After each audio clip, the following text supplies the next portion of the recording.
Shadowhaunt Joker here, and today, another great legend. I'm right by the window a little bit, don't worry. But we're going to follow up on our previous video about selling. One topic I want to talk about is, well, what if you don't want to sell on Tcgplayer? What if you want to just give to your locals and get store credit and whatnot?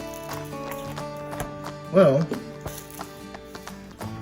that's actually a good thing too. That's like a basis that you can start. Because what if you don't want to sell on Tcgplayer? You know, sometimes it can be a hassle. The mailing, the due dates, all that. Well, you don't have to sell if you don't want to.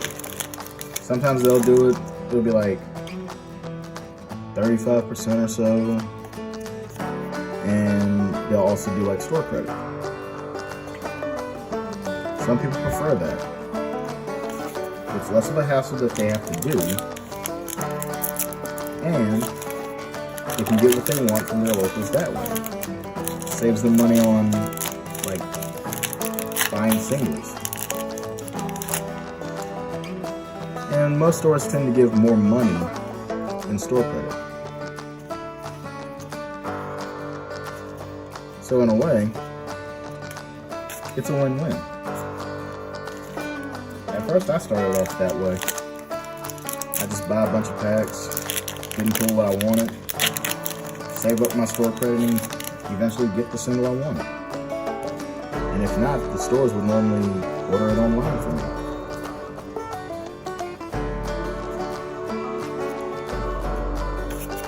So, in a way, I kind of agree with that. If Tcgplayer is not for you and you don't want to sell online, do it at your locals. Now, the next question. And this one's kind of important. What if you want to sell? Are there specifics of like envelopes and whatnot? The answer is yes. I think I covered it in my first video, but I'll say it again. Bubble wrap sleeves, well, bubble wrap envelopes are your best friend. They actually help in keeping certain cards from getting messed up or damaged. Also, casings. Put them in casings. I don't care what anyone says. If you can get casings, put them in.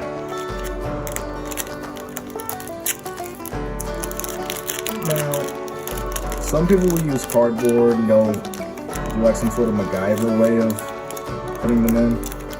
Oh, hang on. And it fell.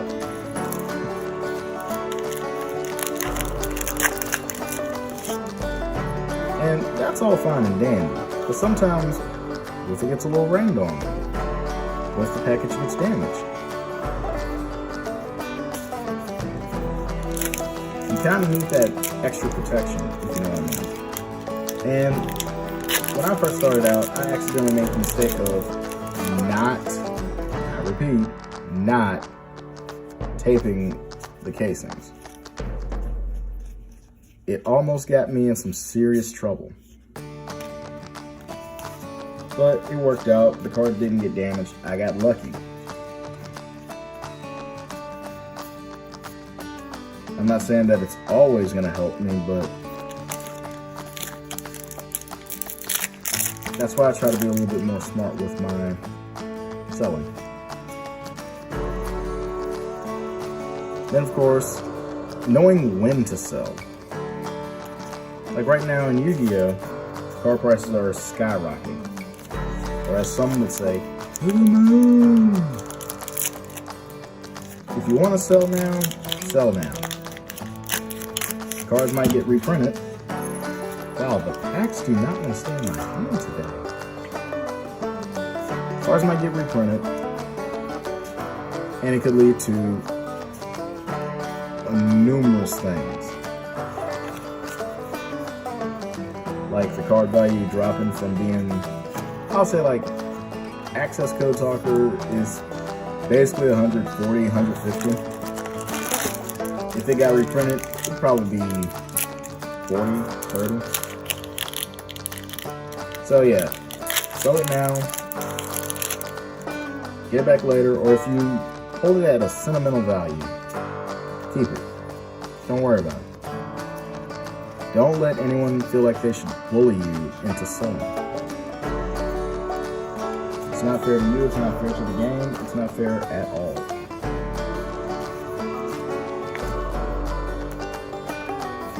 So I understand.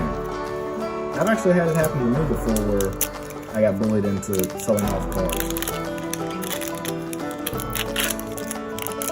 After a while, the people that did it, they're gone now. Some of them play the game and still don't hit much. Then again, here I am sitting here with Digimon talking about Yu-Gi-Oh! Kind of creating a cardinal sin in a way. But I digress.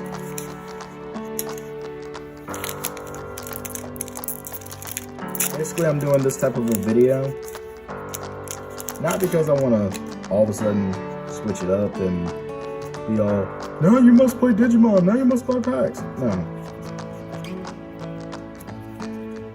It's just something I felt like opening at the time. Oh. Next stat. Another thing I want to address when it comes to being a seller. You don't always have to pay attention to the market. You can watch it, yeah. But you don't have to constantly, every day, every 5 seconds, be all up in the market.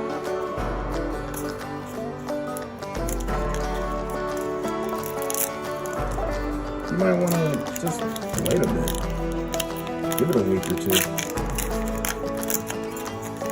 But also make sure to keep your cards that you do sell up to date.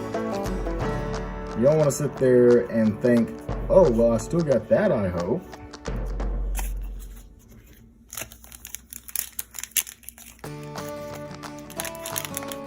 I just don't think it's a good business practice to just hold the cards there and not adjust your prices here and there.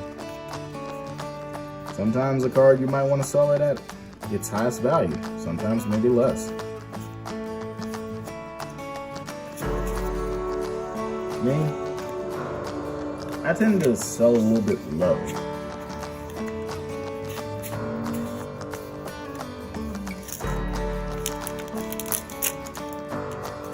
There might be a couple of cards I'll sell at its highest, but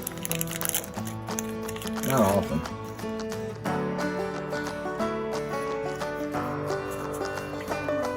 Now, as I'm talking about this, let's go a little bit back. Ooh, nice. Let's go back a little bit to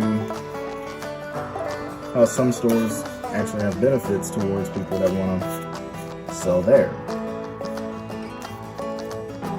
Some places have a good little tab or whatnot where they keep up with how much store credit the store has to give you. My opinion, those are stores that are good to basically start you out.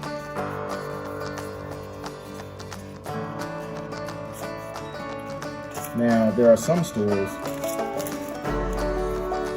and I haven't seen nor heard of them, that will tell you, no, you gotta spend them within a certain amount of time. If you know of any, then sell to them. It's like, but that's just me, my opinion.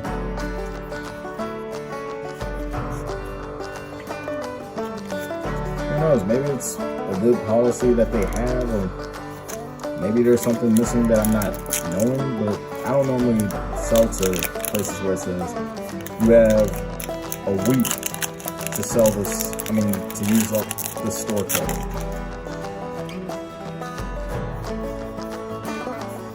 I like to actually have time.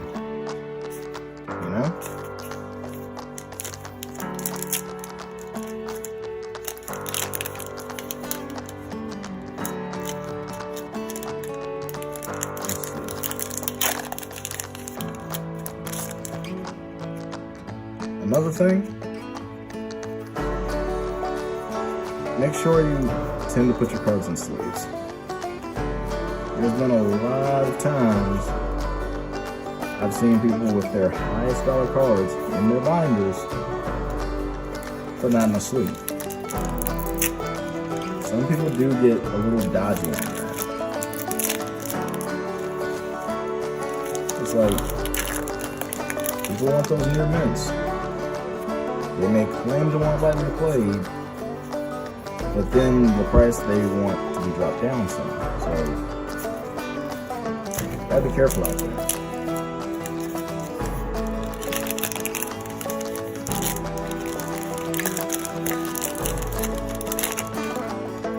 Ooh, we're actually running down.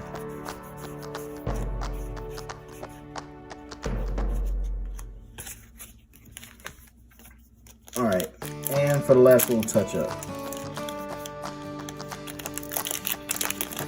To some of you that actually want to do online sales like on Facebook or whatnot, be careful when you're posting. Make sure that you have your card prices set so that people know. And you're gonna get some troll messages. You're gonna get some troll comments. It's okay. But if your prices are firm, keep them firm. Don't let them bully you into not selling it for what you want it to be.